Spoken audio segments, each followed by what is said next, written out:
Now in this lecture we'll talk about global warming. What is exactly global warming? Global warming is the long-term heating of Earth's surface observed since the pre-industrial period. That is to say between 1850 and 1900 due to human activities, primarily fossil fuel burning, which increases heat-trapping greenhouse gas levels in Earth's atmosphere. So actually, global warming is the changes in surface air temperature over the past 50 years. Okay, the Arctic has warmed the most, and temperatures on land have generally increased more than sea surface temperatures. Earth's average surface air temperature has increased almost at 1.5 degrees since the Industrial Revolution, that is to say since 1900. Natural forces cause some variability, but the 20-year average shows the progressive influence of human activity. In common usage, climate change describes global warming, the ongoing increase in global average temperature, and its effect on Earth's climate system. Climate change in a broader sense also includes previous long-term changes to Earth's climate. The current rise in global average temperature is primarily caused by humans burning fossil fuels since the Industrial Revolution, that is to say since 1900. Fossil fuel use, deforestation, and some agricultural and industrial practices add to greenhouse gases. These gases absorb some of the heat that the Earth radiates after it warms from the sunlight, warming the lower atmosphere. Carbon dioxide, the primary greenhouse gas driving global warming, has grown by about 50% and is at levels unseen for millions of years. Climate change has an increasingly large impact on the environment. Deserts are expanding, while heat waves and wildfires are becoming more common. Amplified warming in the Arctic has contributed to thawing permafrost, retreat of glaciers, and sea ice decline. Higher temperatures are also causing more intense storms, droughts, and other weather extremes. Rapid environmental change in mountains, coral reefs, and the Arctic is forcing many species to relocate or become extinct. Even if efforts to minimize future warming are successful, some effects will continue for centuries. These include ocean heating, ocean acidification, and sea level rise. Climate change threatens people with increased flooding, extreme heat, increased food and water scarcity, more diseases, and economic loss. Human migration and conflict can also be a result. The World Health Organization, WHO, calls climate change one of the biggest threats to global health in the 21st century. Societies and ecosystems will experience more severe risks without action to limit warming. Adapting to climate change through efforts like flood control measures or drought resistance crops partially reduces climate change risks, although some limits to adaptation have already been reached. Poorer communities are responsible for a small share of global emissions, yet have the least ability to adapt and are most vulnerable to climate change. Examples of some effects of climate change. The first example is wildfire intensified by heat and drought.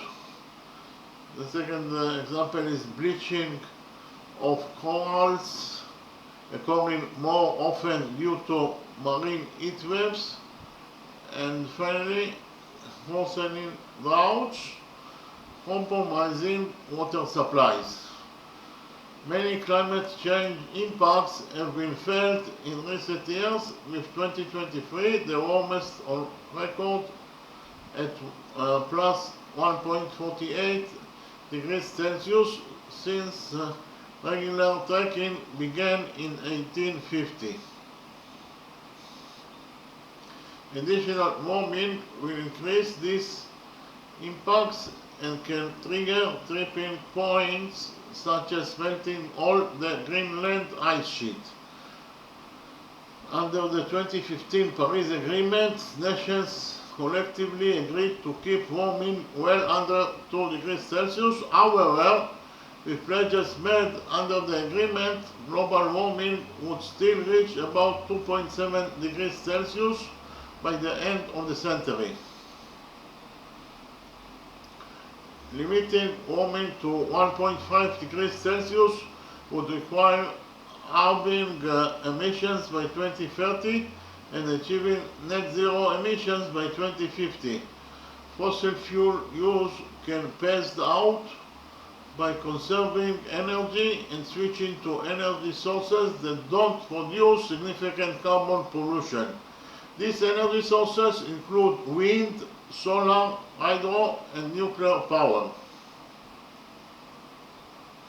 Cleanly generated electricity can replace fossil fuels for powering transportation, heating buildings, and running industrial processes. Carbon can also be removed from the atmosphere, for instance by increasing forest cover and farming with methods that capture carbon in soil. Okay, the next step I will talk about the solutions to global warming or climate change. The first solution is save energy at home. Much of our electricity and heat are powered by coal, oil and gas. Use less energy by reducing your heating and cooling use, switching to LED light bulbs and energy efficient electric appliances. Washing your laundry with cold water or hanging things to dry instead of using a dryer. Improving your home's energy efficiency through better insulation, for instance, or replacing your oil or gas furnace with electric heat pump can reduce your carbon footprint by up to 900 kilograms of CO2 per year. The second solution is change your home source of energy. Ask your utility company if your home energy comes from oil, coal or gas. If possible, see if you can Switch to renewable sources such as wind or solar, or install solar panels in your roof to generate energy for your home. Switching your home from oil, gas, or coal-powered energy to renewable sources of energy such as wind or solar can reduce your carbon footprint by up to 1.5 tons of CO2 per year. Okay, so actually there is a strong connection between renewable energy is key to tackling the climate crisis. The second solution is to walk, bike, or take public transport.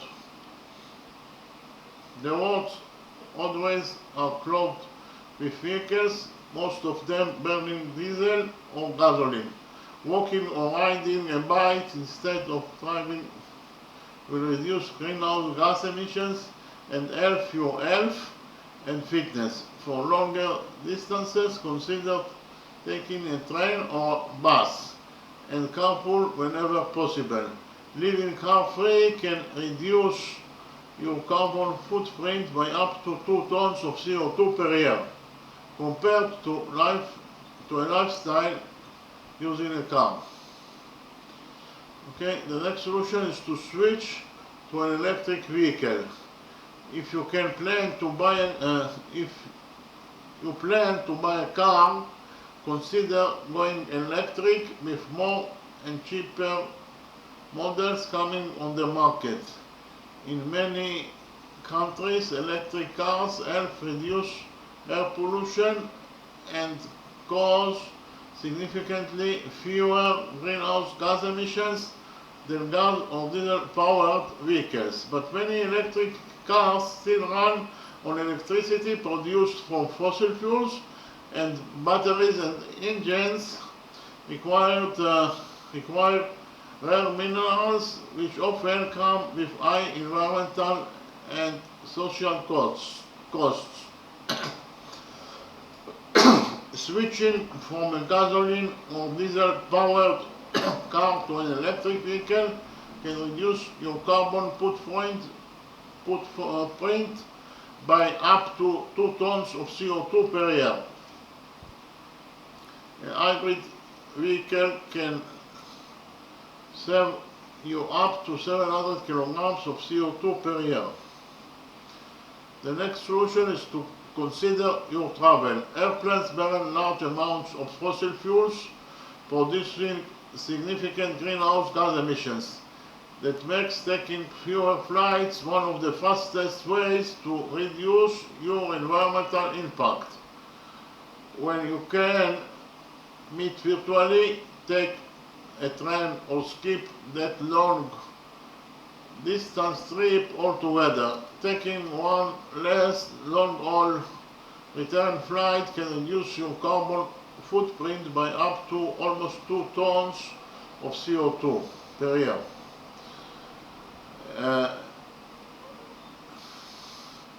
The next solution is to reduce, reuse, repair, and recycle. Electronics, clothes, plastics, and other items we buy cause carbon emissions at each point in production. From the extraction of raw materials to manufacturing and transporting goods to market. To protect the climate, buy fewer things, shop second-hand, and repair what you can. Plastics alone generated 1.8 billion metric tons of greenhouse gas emissions at 2019. That is to say, it is 3.4% of the global total emissions. Less than 10% is recycled of the plastic, and once plastic is discarded, it can linger for hundreds of years. Buying fewer new clothes and other consumer goods can also reduce your carbon footprint. Every kilogram of textile produced generates about 17 kilograms of CO2 per year, of course. 17 kilograms of CO2 for every 1 kilogram of textile. Without connection to the time. And the next solution is eat more vegetables. Eating more vegetables, fruits, whole grains, legumes, nuts and seeds, and less meat and dairy can significantly lower your environmental impact. Producing plant-based foods generally results in fewer greenhouse gas emissions and requires less energy, land and water. Shifting from a mixed to a vegetarian diet can reduce your carbon footprint by up to 500 kilograms of CO2 per year, or up to 900 kilograms for a vegan diet. So there is a strong connection between food and climate change. The next solution to climate change or global warming is to throw away less food. When you throw food away, you are also wasting the resources and energy that were used to grow, produce, package and transport it. And when food rots in a landfill, it produces methane, a powerful greenhouse gas. So purchase only what you need, use what you buy, and compost any leftovers. Cutting your food waste can reduce your carbon footprint by up to 300 kilograms of CO2 per year. The next solution is to plant native species. If you have a garden or even just a plant or two outside your home, check for native species. Use a plant identification application to help you to find the native species, and then think about replacing non-natives, especially any considered invasive. Plants, animals and insects depend on each other. Most insects will not eat non-native plants, which means birds and other species lose a food source. Biodiversity suffers. Even a single tree or shrub can offer a refuge. Just remember to skip insecticides and other chemicals. The next solution is to clean up your environment. Humans, animals and plants all suffer from land and water contaminated by improperly discarded garbage. Use what you need, and when you have to throw something out, dispose of it properly. Educate others to do the same and participate in local cleanups of parks, rivers, beaches and beyond. Every year people throw out 2 billion tons of trash. About a third causes environment harms, from choking water supplies to poisoning soil. The next solution is to make your money count. Everything we spend the money on affects the planet. You have the power to choose which goods and services you support. To reduce your environmental impact, choose products from companies who use resources responsibly and are committed to cutting their gas emissions and waste. If you have money that is being invested for you for a pension fund, for instance, it may be supporting fossil fuels or deforestation. Making sure your savings are invested in environmentally sustainable business can greatly reduce your carbon footprint. And finally, the final solution is to speak up. Speak up and get others to join in taking action. It's one of the quickest and the most effective ways to make a difference. talk to your neighbors, colleagues, friends and family. Let business owners know you support bold changes from plastic-free products and packaging to zero-emissions vehicles. Appeal to local and world leaders to act now. Climate action is a task for all of us, and it concerns all of us. No one can do it alone, but we can do it together. Okay? Thank you very much.